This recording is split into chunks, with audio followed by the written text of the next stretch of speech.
I'm Curtis with ShaskyHipHop.net, and I'm sitting here with Kevin Frytz and Adam Tarantino. What it is. They came through, they stopped by to get a little more in tune with what he's doing. Just dropped a new project. Yes, sir. One thing I like to talk about is the artists, Right. and where they come from, and how that influenced your music. So you're from where? I'm from Chicago, but I'm from the Cragen, Belmont area. Okay. So I grew up around like Cicero University. I went to Irving Park Middle School. A lot of people in that area went there. I was supposed to go to Foreman High School, but ended up getting picked in the lottery and went to this college prep called Spira. But they got an alternative school on Belmont and Pulaski.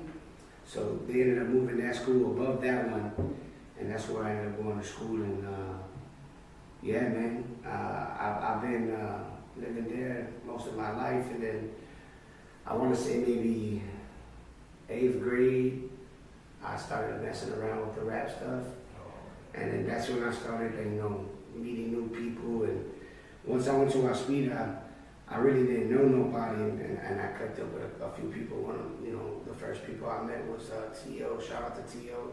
Thing One, and a couple of other homies I grew with, JB, Kip, Louie. We all really got together and decided to make this DTR thing. And I mean, we were serious, but we weren't as serious. I would say I wasn't as serious as I am today. You know what I'm saying? Yeah, because I seen the DTR video that you just released. Yeah. What does it mean? See, at first it meant Dream Team Records. Right. But I feel like a lot of motherfuckers be always saying that, like, we're a dream team. You know what I'm saying? So, at first that's why I was like, it's catchy. Motherfuckers know what that means. And then it was like, I wanted to switch it up. So DTR ended up becoming dedicated to rap. Right. And we all just kind of stood by it. And like I said, it was mostly just us freestyling, recording, putting tracks together, fucking around. Wasn't really doing nothing, you know what I'm saying? Even though everybody in that motherfucker was dope as fuck. But from there, everybody kind of went their own path after high school, and life happens, nigga. And fucking, I kind of fell off with the music shit, and I ended up linking up with my homie Adrian, that's now my manager. Shout out to Adrian. He was into, I want to say, beats at first. He was making beats, and he was with some other dude, and they were like, fucking around with Pro Tools and shit like that. And one day he approached me like, man, I got a mic, and I got all this shit, let's record. Yeah. And motherfucker like me at the time was broke as hell. Like Adrian, he the one that's been hitting me up like, yo. Yeah. So he basically was like, let's just start recording. And maybe I want to say like 2-3 years ago, it was when I had short hair, before I had all this hair, you know what I'm saying? We really started recording, and he was actually going to school for music and engineering. And he was, starting to learn everything, and like for a whole summer straight, we recorded nothing but freestyles and nothing but songs, and we were showing them to people, and people were like, man, you guys are pretty dope. And we released a little project, we didn't do too good, and then, like I said, I kind of laid off, and I was like, I don't really want to do music. Then he got me back in my mode, like, man, dude, you got too much potential, you gotta do what you gotta do it now, you know what I'm saying? There's not many rappers that rap like you. Not only that, there's not a lot of Latino rappers coming out of Chicago. Right. You feel what I'm saying? And I think they always just have. I mean, there is. I'm sorry if I misword that. There's a lot of Latino artists, but I feel like not one of us made a good stamp. Yeah. You feel what I'm saying? Like, somebody needs to go up there from here and make a good stamp. I mean, you got Chief Keef, you got Famous Dex. There's a lot of other artists right now that are putting on for Chicago, but I just feel like somebody Has to put on for the Latin culture. Yeah. Because like I can name a few like Scheme, Pharaoh, and Pharaoh. I haven't heard anything from him in a minute. There's a few more, but like those two. Scheme is dope. Yeah. Scheme is dope as What he's fuck. doing for the community is crazy. Hell yeah. Scheme is dope.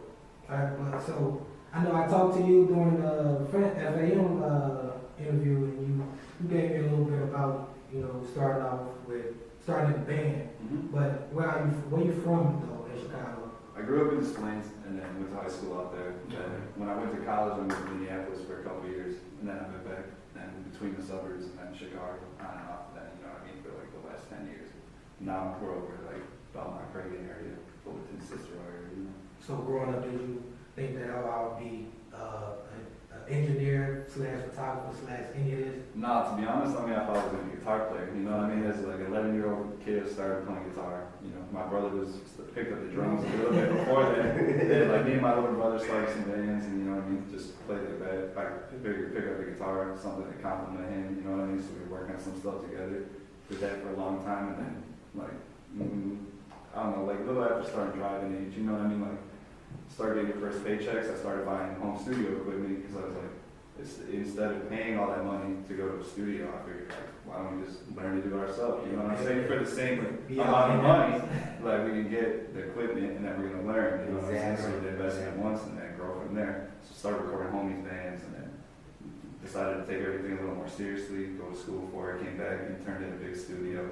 Learned a lot from a lot of different people over there, and it was awesome getting to work on like tons of styles of music. You know what I mean? Everything from rap stuff to metal bands to like classical stuff, choir. Like we'd have the big jazz bands and stuff from DePaul would all come there. So like we did sessions with like 20, 30 musicians. So it was just dope to see that.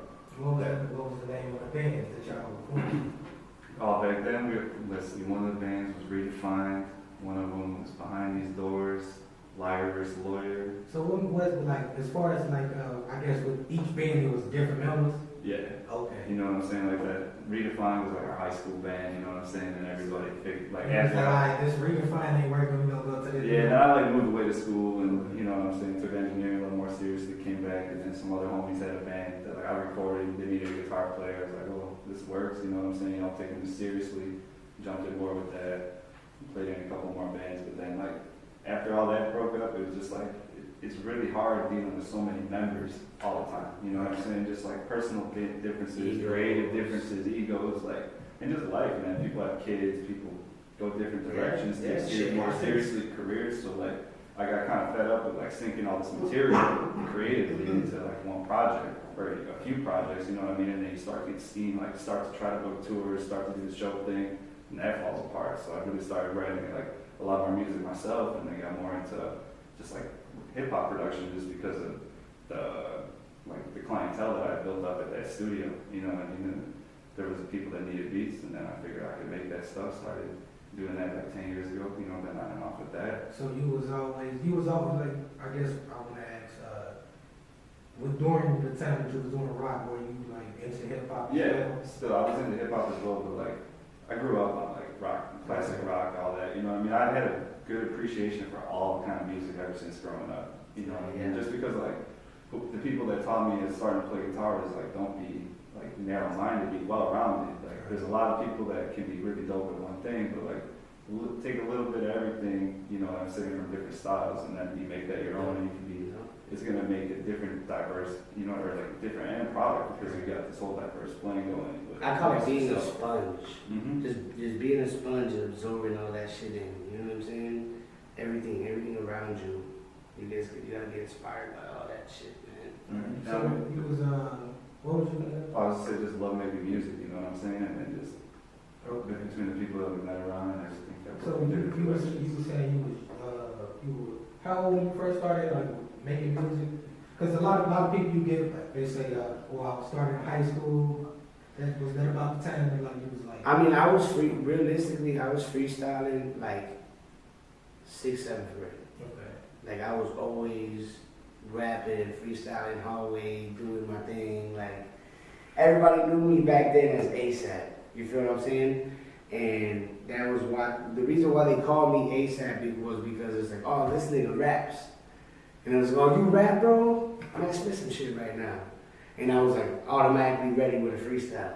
And then that's just what it was. And that's what it was for a long time. Like, I'm just gonna always freestyle. I'm not gonna write no music. I would say I really started taking music seriously probably about maybe a little bit before I dropped out of high school, like right before fucking senior year. Like started recording. Yeah, I started recording and actually like writing and actually really putting thought into my music. You feel what I'm saying? Like sophomore year. After that, you know what I'm saying, I really started just trying to work on my writing because I really wasn't writing. I was just freestyling all the time. And, you know, once I did that, I started recording with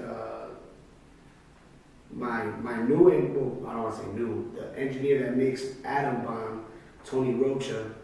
I met him through Classic Studios. And we did a couple sessions over there.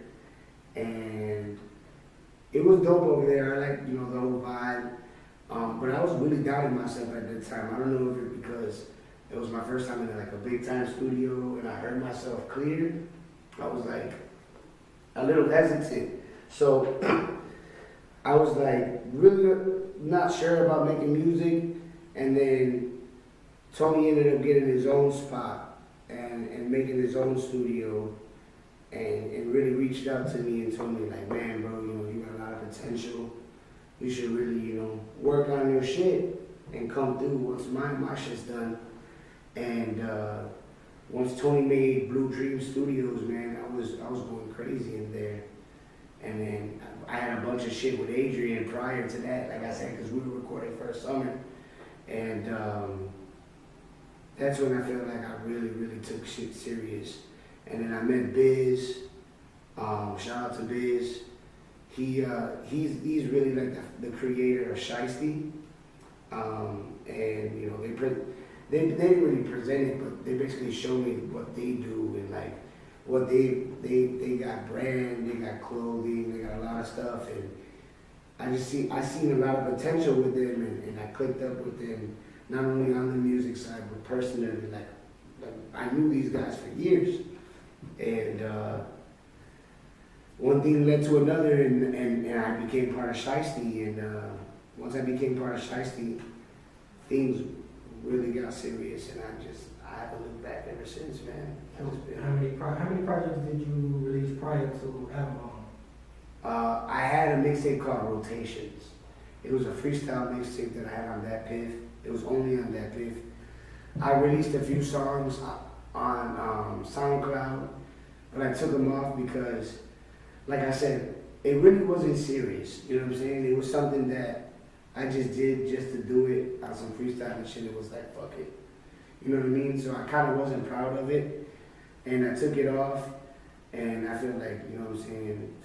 You basically was going through the development stages. Basically, yeah. I was really just growing, bro, and I was just really trying to see what I wanted to do with it, because realistically in the music industry, bro, it's like, what do you want to get out of it? You know what I'm saying? It's either you're in it just to rap, you're in it for the money, or you're in it for like respect. Right. You feel what I'm saying? And that you bring it up, I always look at it as a business side. There's a business side to it, and then there's the artistic side. Exactly. To it. Exactly. I think many artists, they find that balance in between. So sometimes the balance is more the business side, and sometimes the balance is the artistic side. Oh yeah. Sometimes people find that exact measurement That between medium, you know? right.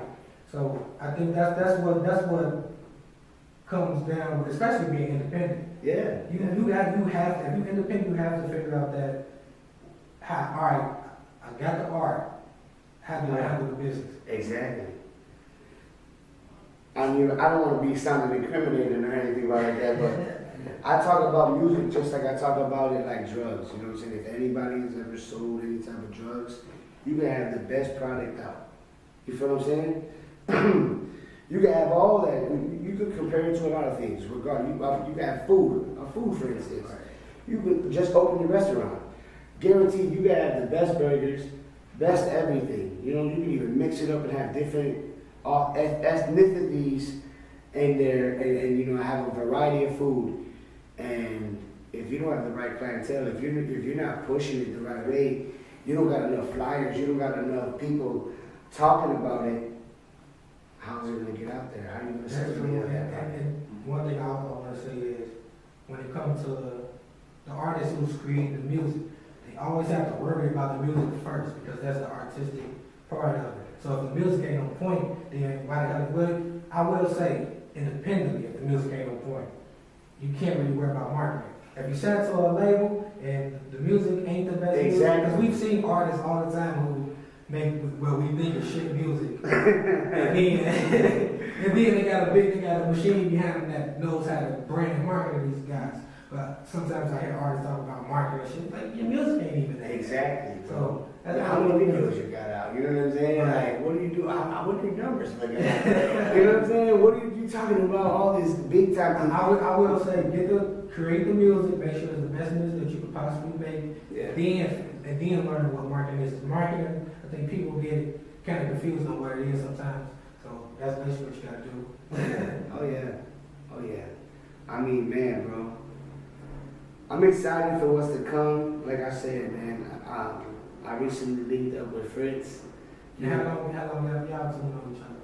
Man, Few months. I feel we got introduced through Key and Coke, and Okay, it's yeah. clicked up. You know what I mean? We don't live too far from each other, and we've just been working on a bunch of new music.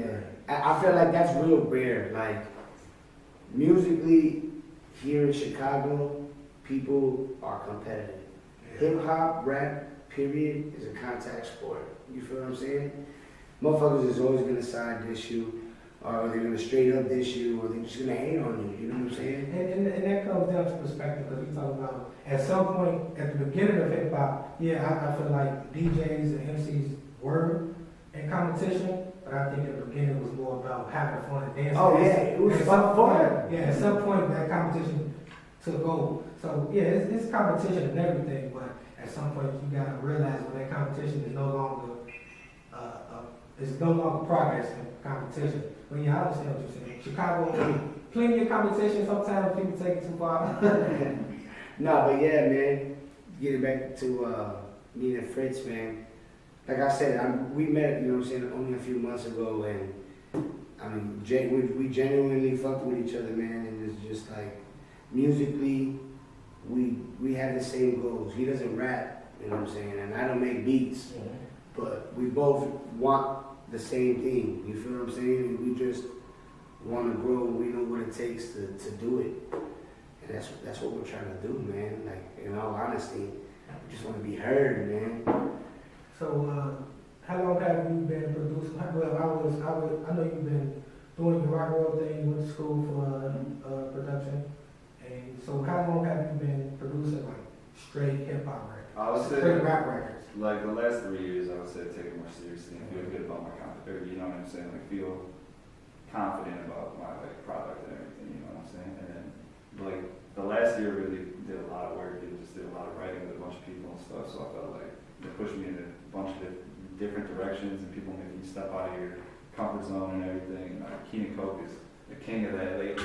Yeah, like, for real, really man. pushing us to do all sorts of stuff. Man, he got us cooking up dance records and stuff now. Yeah, I so think I like, seen it too. He was like, "I'm about to go buy the first to make this dance." He's dead ass. he's serious, man. Yeah, He's skilled. So you know what I'm it's saying? great though, man, because it's great just to be like, to push ourselves creatively, and then it's like, we got a good group of people around us that, you know, are pushing each other creatively, trying to keep each other on point, just to like make sure everybody organized, doing what they're supposed to do as far as taking care of business, promotion, this and that, and just try to make deadlines and like really push things in like organized way and think about things like to really strategically do stuff over the next 6 months instead of just like drop product out of nowhere and, you know. The team we have now is like a basketball team, bro. Everybody knows their job. Everybody knows what they need to do, and we're doing it. You know what I'm saying? Whether we fail, whether we succeed, and we're going to continue to do our job because the formula that we have in place, it's literally impossible for it not to work. You know what I'm saying? It's crazy, man. It's crazy. On the rap side, Yeah. and your style. Let's talk about where does it come from? Who is the biggest influence of the style that you currently rap with? Are you more so about a great beat over lyricism, or lyricism over the beat, or what? Or how did you find your mix as far as rapping? Alright, well, when I first started rapping, and I first like really started fucking with my own shit, I was listening to a lot of Cameron and a lot of Lil Wayne. Okay. You know what I'm saying? I was a Dipset, straight Carter 2 ass kid back in the day. You feel me? Like I was the only kid in 8th grade bumping the Carter 2.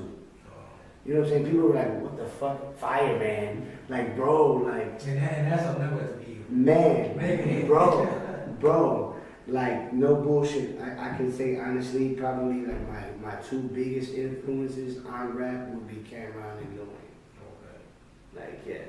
Which Dipset? What you listen to the whole Dipset? Whole Dipset. Jewels, Freaky Zeke, Jim Jones. Yeah, I just want to point out the Freaky Ziggy dancers in the background. Yo, Freaky, shout out to Freaky Zeke. Yo, he was a goon. That nigga Wait. man, bro. His dances don't get enough attention because no matter if they was on stage on Rap City, when Jigga had people come to the basement to do the freestyles, Yeah. you see Freaky Ziggy in the back. He ain't give a damn if he couldn't dance. No. He got the moves off. LRel was dope, man. J.R. Ryder was dope. I was fucking with J.R. Ryder for a long ass time, man. Right. His first album, man, I forgot that major single he had, man. I feel bad. I can't even think about it. I know he had one with Lil Wayne though, and that shit went in, man. I'm telling you, man. Back in the day, I used to listen. Like one of my favorite mixtapes that really inspired me was the Blow mixtape by Lil Wayne and Joel Santana. Oh, that was that collaboration. Yeah, man. That to me, to this day, is it blows a lot of mixtapes out the water that are out right now. That shit right there, man, I felt like it was bars, and both of them had something to prove at the time. You feel what I'm saying? That was when people were like, oh, Lil Wayne's a weirdo. He's kissing people and doing this, that, and the other. Man, bro. Bullshit aside, Lil Wayne, bro, he put out so many records. And he remixed so many people's songs and brought different vibes to different songs. That's what really inspired me, if anything. Like, I to this day, I still want to do that. Like, when I hear industry beat, and motherfuckers like, man, I want you to rap on that. I literally want to bring a different idea, a different vibe to that beat. And that you speak on that, what I always tell artists is, like, it's easy. I think it's always easy to get on a beat that's hot right now, but to get on, like, say, if you get on a song from early 2001 that still survived in 2016, I think that's where people need to go. Yeah. Like find a song that was hot in 2001 and rap over that instead of finding a song that's hot in 2016. Like Kanye West, Drive Slow, Right. something like that. Or, you know what I'm saying? I think more artists should go back to Outkast, and because I love a lot of their production. And A lot of people need to hop on old Outkast production and rap on that because they have some great. You know what though? I'm glad a lot of people don't, and it's a lot of respect to Andre. Right. Because there's nobody like Andre like that. See, Maybe- I've got flat to my perspective on Andre. There's that young kid, I want to say his name is Rory. Yeah. He kind of sounds like Andre, bro. I think, if I'm not mistaken, he's got like little mini dreads. He wears like, you know what I'm saying, hipster. He's from Atlanta. Yeah. He carrying the stones and stuff. He got a short haircut. He reminds me of a young Andre, bro. Like, man. See, Andre, you can never deny that he's a lyricist. You can never deny that he jump on a song that's gonna be dope. I just think that one verse a year stuff irritates me. I mean, not to say that you have. I figure to put him in the top 5, there has to be albums in the top 5. There has to be full body work that I refer to. Yeah. Now I can refer to the Outkast stuff, but if you're gonna say right, but then still that was a joint album. Yeah. But this is what I'm saying. If you don't call Andre top 5 for his lyricism, then you can only refer to the albums he dropped then you have to put Big Boy in that category too. And you don't really hear nobody talk about Big Boy. Not to say that don't nobody, I'm just saying, he comes from a group. Big Boy had lyricism, Andre had lyricism. Andre continues to drop one verse a year. Cool, they great, but Outkast as a whole is the most we can refer to when it comes down to full body of work. Oh yeah. A lot of people disagree with me. That's fine. No man, Outkast, they did some shit, man. Right. So the type of production that you like, I know Kenny Cole was bringing. He wants to get into more dance. Not like straight up EDM dance. Right. No, I'm just saying that clubby a little bit dance type stuff. But how would you pinpoint the production you bring? I mean, lately I've been trying to do like some more sample stuff, but I still like incorporating like a lot, like some of the trap elements. You know what I'm saying? Trappy hats, 808s, and like 30 808s like that, just because like I've been cooking up a bunch of stuff like just straight trap stuff, trying to get some other placements and stuff. So like now I'm trying to like I said, expand the horizon a little bit and apply all those different things. Like, kind of like what we talked about, growing up listening to a bunch of different music. You know what I'm saying? I'm trying to pull a little bit of everything in there, pull some soul stuff in there, pull some like, you know what I mean, some more complex like classical type sounding arrangements, stuff like that. You know what I mean? And it's still blended with like modern sounding. Do you get artists who come to you with a particular sound in mind and you could create that on the spot? Yeah, you know what I'm saying? That's what we've been doing lately. You know what I'm saying? Come up with like a little idea, where we're gonna go with this record, you know what I'm saying? Or something like, oh, I've been listening to a lot of stuff like this, you know what I'm saying? Cook something up in that direction. So, you just dropped your mixtape, Adam Bomb. Yeah. Tell me a little bit about the project. I know you got production on it. Yeah.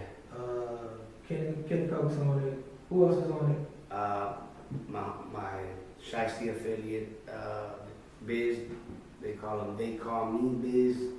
My homie Young Chopper, and my DTR homie T.O. Thing One. So Don't forget about Bun B. Oh my God, he's gonna fucking kill me. Listen, you fuck, I know you're gonna kill me.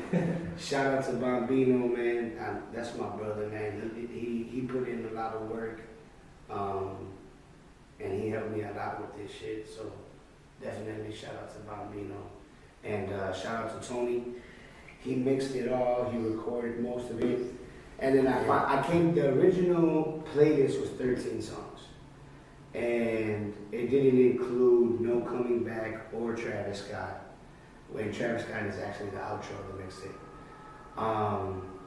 The freestyle that I put out that I have a video for, the Adam Bomb freestyle, that originally was my outro. So we had those 13 songs. It was basically the playlist, just like I said, without those 2 songs. And I listened to that damn thing for like, I don't know how many times I played this fucking mixtape, dude. Like, I was so critical. I kept listening. Then I finally presented it to everybody, and Tony told me that he felt it was really solid. Adrian felt solid about it, and then I kept it a little bit under wraps. I announced that, yeah, I'm gonna drop it. The first date was supposed to be October 1st, but realistically, I looked at the time frame and wasn't gonna be ready. You know what I'm saying? And then in the midst of us getting ready to do the mixtape, I ended up writing 4 songs, and I wrote No Coming Back, I wrote Travis Scott, and I wrote 2 other songs that are yet to be released. But after hearing those songs, and I felt really confident about those songs, I added it to the playlist. So then that's when they became 15 tracks. So I know you said for Adam Bomb mixtape, you didn't have it wasn't the intention to make a mixtape. You had already just been recording songs. So, yeah. So once you started saying I can bundle these, did you have a certain sound in mind? Oh yeah. See, that was the thing. When I was listening to it, the thing is I kind of wanted you to get to know me, but a lot of the songs I was going through a lot of different shit. You feel what I'm saying? I was using real situations in my life and real emotion and just shit that was going on that was motivating me to write those songs. So I felt like I had to make it in an order to where it sounded good, you know, like it almost told a story in a way. Like first track's called Want It All, and I'm not wondering what can I do, and I'm basically just expressing my feelings about my life and just all the shit that's going on around me, you know what I'm saying? So I felt like it was a real good intro because I just wanted to explain, you know what I'm saying, just the shit, you know, kind of who I am real quick. And then it goes into Want It All, and that's with Bambino, and it basically talks about wanting it all. You know what I'm saying? I'm never gonna stop until I get it because I obviously want it all, and so on and so forth. I wanted the tracks to go along with all the emotions in each track, and I just wanted to show that it wasn't just a rap album or it wasn't just a trap album. Like the majority of the beats and the majority of the songs are rap trap. But there are a few that stand out that show you like, damn, he can do some other shit. You know what I'm saying? And that's what I really wanted to do. I really wanted to just put out a nice chunk of work and show just the different ways I can rap, the different type of genres I can touch. And that's just really was the main goal with the mixtape, man. So, as a producer, would you put out your own project, or have you ever thought about putting out your own project? Yeah, I mean, I'm thinking about doing some stuff. I'm in the process of like trying to put together some beats and stuff that I think will fit like an album, and then I'm gonna start reaching out to certain people and get verses and put that project together myself. Probably, you know what I'm saying, aiming for first quarter next year, you know, just to finish out the year, just writing and stuff. I don't see a ton of material dropping, but that's definitely on the, you know what I mean, on the horizon. Oh yeah. Have you ever thought about signing to a label? Like if the music picks up, what would be your next option? Independent or label? Definitely independent. I wouldn't want to go label because what I feel like when it gets to label, things get real complicated. I can't fucking talk right now. Things get real complicated, and you know, you sign and you agree to certain things, and you don't know if you're gonna do those things. They can drop you at any fucking moment. So I mean, I'm not saying that I'm not for it. If the right offer is presented, Right. a life-changing offer is presented, man, I'm gone. You feel me? But as of right now, I'm all independent, man. I'm all independent. I'm trying to get money with my team. I'm trying to see everybody around me grow. You feel me? I don't want something where it's like, well, we're going to give you a distribution deal and you're in charge of your own artists. Like, nah, I'd rather kind of do what I have to do independently. And if I do get some crazy type of offer like that, I want everybody involved. We all got to talk about it. Right. We all got to do something because, you know, it wasn't just me on this project. It was a lot of people. And a lot of people put in their own time that, you know, wasn't paid for and really believed in this project. So I feel like just moving forward and, you know, focusing on what we have to do, we just gotta keep cooking, man. Keep on cooking and doing it, man. Well, thank y'all for coming through. All day. They can find you, plug your socials. Oh man, y'all can find me on Twitter at Adam Tarantino 92. It's all together. Instagram at the name is Adam, all together as well. You know, some people be calling me the nanny and shit. So, you know what I'm saying? Shout out to Ruckus. Yeah, that's my Instagram, my SoundCloud. You can search me up, Adam Tarantino. It's Adam space Tarantino space DTR. I shall pop up. Yeah, I always pop up on the search bar. You can see me on YouTube at the official Tarantino. Like I said, Adam Bomb dropped yesterday. It's up live right now on SoundCloud. It's on YouTube. It's on Bandcamp, and it's also on Dat Piff. We are working on other outlets, but yeah, man, that's what it is, bro. You can find me Twitter, Kevin Frytz, Instagram, Kevin Frytz, pretty much everything Kevin Frytz. Kevin, Frytz, no spaces. You can find me on YouTube, Frytz Beats, fritzbeats.com, SoundCloud, Kevin Frytz, Frytz. Alright, man, I'm Curtis with ShotSickHipHop.net, and you can follow me at Creative by Curtis. That's about it. Holla at y'all, man. Shiesty, DTR, y'all know what it is. We up next.